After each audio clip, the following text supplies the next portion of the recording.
Hi there, BIBA'S here. So you are a first home buyer and wondering where to start. Today, I'm going to try to help you figure it out how to start the easy way without using big words or complicated process. So let's get to it. I divided my method to 5 big steps. The first one is know your budget, and that's very important, guys. That's only you can answer this question.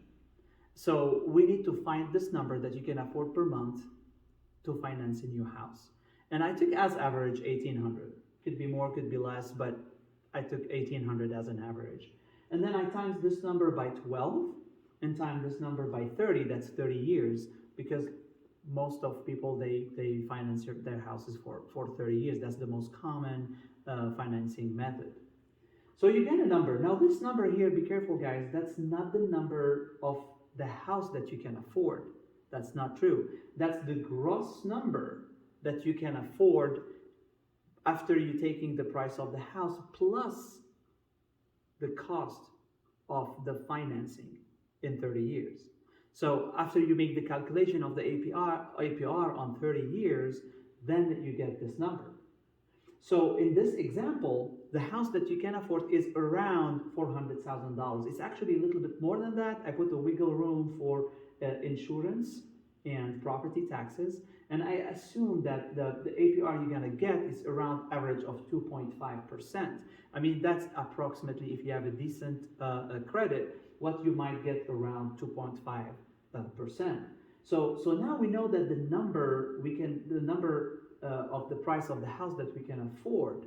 Now, whatever you have a down payment in your saving, you can add that number to the house and either get a little bit more expensive house, or maybe you can add this down payment to include the price of the house and make the financing a little bit cheaper on you. So that will be completely your decision to do.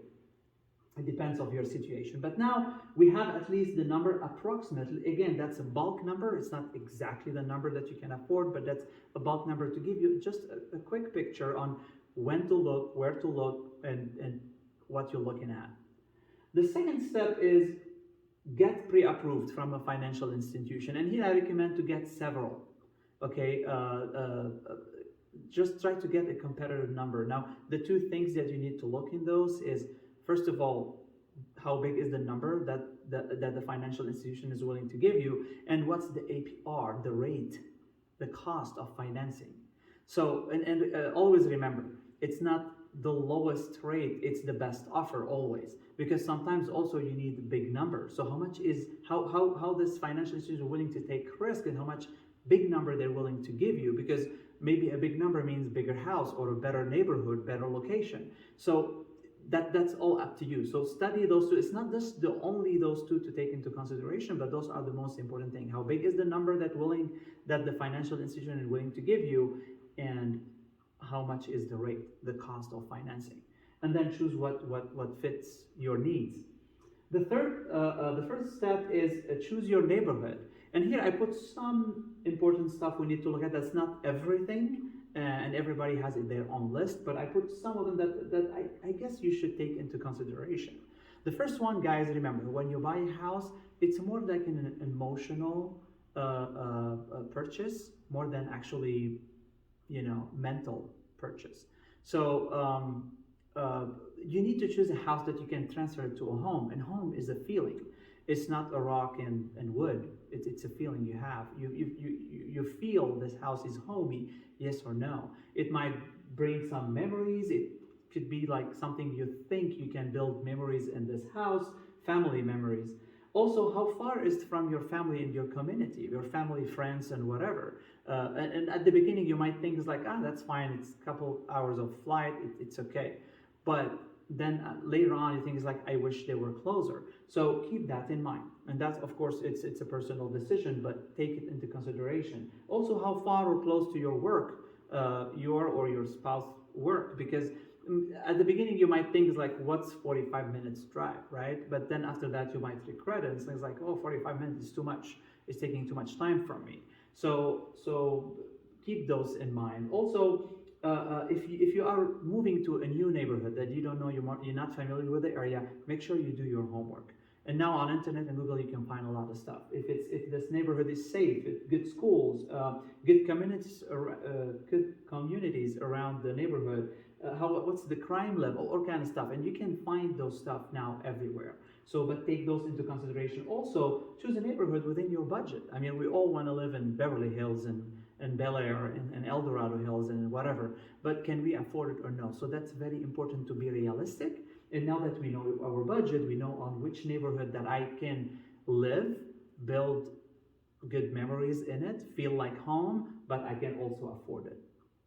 The fourth step is get a professional partner, which is a realtor.